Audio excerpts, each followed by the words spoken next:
Friends, good morning. क्या हाल चाल? बढ़िया एकदम।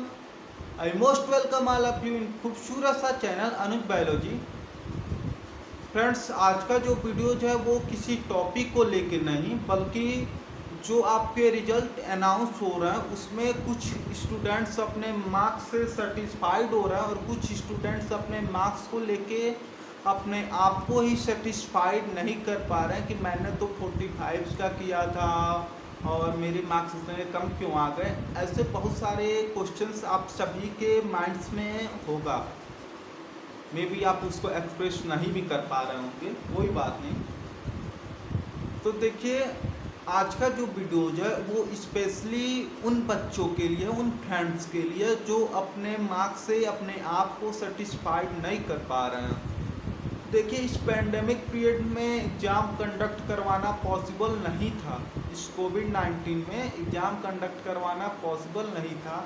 तो आपके जितने पेपर्स हो गए थे उस कॉपी उसके नंबर्स आपको एग्जैक्ट दिए गए हैं। उसमें भी थोड़ी बहुत दिक्कतें आई है कि पैंडेमिक पीरियड में कॉपी भी उतना सीरियसली चेक नहीं हो पाई हैं, लेकिन चूँकि सिचुएशन वैसा था तो इस बार के लिए तो कोई बात नहीं। लेकिन इस टाइप के प्रॉब्लम हर ईयर्स आते हैं कि कुछ स्टूडेंट्स अपने आप को अपने मार्क्स से सेटिस्फाइड नहीं कर पाते हैं। तो क्या होता है कि स्टूडेंट्स भी दो क्वालिटीज़ के होते हैं। एक वो जो पूरी साल मेहनत करने के बाद भी उनके सेटिस्फाइड मार्क्स नहीं आते हैं, और एक वो जो एडमिशन कराएंगे और फिर जो उनका फर्स्ट डे क्लास होगा वो एग्ज़ाम हॉल में ही होगा। कहने का मतलब कि बीच के एक साल में वो ना तो क्लास अटेंड करते हैं और ना सेल्फ स्टडी।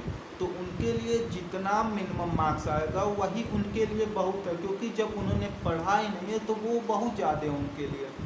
लेकिन जो स्टूडेंट्स पूरी साल मेहनत करते हैं, हार्डवर्क करते हैं, उनके मार्क्स भी सेटिस्फाइड नहीं आते हैं। इसके पीछे कुछ गलतियां होती हैं, वो गलती शायद हमने भी किया है और शायद उन गलतियों को अगर हम थोड़ा सा केयर करें तो कुछ अच्छे मार्क्स आ सकते हैं। देखिए, पहली गलती ये है कि एग्ज़ाम वाली दिन के एक दिन पहले हमको एक अच्छी नींद 5 या 6 आवर्स की लेनी चाहिए, लेकिन ऐसा होता किसी के साथ नहीं है। ऐसा क्यों नहीं होता कि हमें लगता है कि आज ही ये रात है इस पेपर्स के लिए, और कितना हम पढ़ लें ये टॉपिक कितना अपने माइंड्स में मतलब मेमोरी में लोड कर लें। और इतना सब पढ़ने के बाद भी जब अपने घर या अपने हॉस्टल से आप एग्ज़ाम हॉल के लिए निकलते हैं तो आपके माइंड्स में एक क्वेश्चन रहता है। वो क्वेश्चन क्या रहता है कि यार 7th का ये छूट गया, 6 का वो छूट गया, 5 का ये छूट गया। और उन सारे क्वेरीज से आपको बेनिफिट कुछ नहीं है। क्यों नहीं है? कि अब आपने जो ऑलरेडी पढ़ रखा है वही चीज़ें आपको एग्ज़ाम हॉल में हेल्प करने वाली है।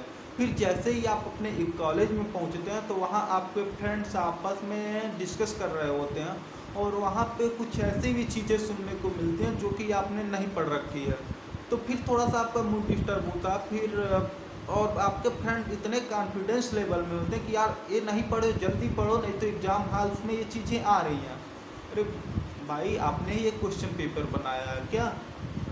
तो एक गलती तो ये गई। दूसरी गलती क्या होती है कि क्वेश्चन पेपर मिलने के तुरंत बाद हम इतने एक्साइटेड होते हैं कि क्या हमने पढ़ा है, तुरंत क्वेश्चन के पेपर के लास्ट पेज तक दौड़ते दौड़ते चले जाते हैं।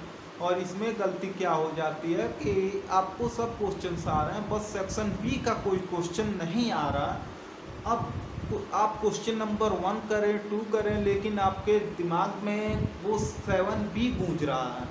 तो उस 5 नंबर के लिए बाकी 40 नंबर्स आप अपना वेस्ट कर देते हैं।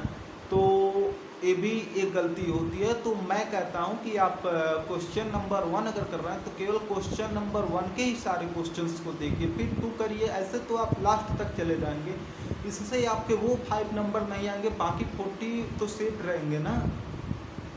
तीसरी चीज़ की टाइम मैनेजमेंट भी आप सभी क्या, मेरा भी खुद सही नहीं था। तो उसमें क्या होता है कि हमें आती तो सब चीज़ें हैं, लेकिन सेक्शन ए क्वेश्चन नंबर 1 जो होता है वो हम 1 आवर 20 मिनट्स में करते हैं, और बाकी रिमेन जो 1 आवर्स 40 मिनट्स होते हैं उसमें सेक्शन ए और सेक्शन बी जो कि बहुत ही लॉन्ग क्वेश्चंस होता है, और फिर लास्ट होते होते पता ये चलता है कि सेक्शन बी का 2.2 क्वेश्चन छूट गया।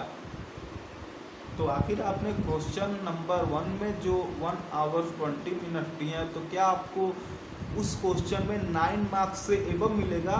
बिल्कुल नहीं मिलेगा भैया, उसमें भी आपको वही मार्क्स मिलेंगे। लेकिन जो आपने क्वेश्चन पेपर छोड़ दिया उसमें क्या, इसमें तो आपको एक भी मार्क्स भी नहीं मिलेंगे।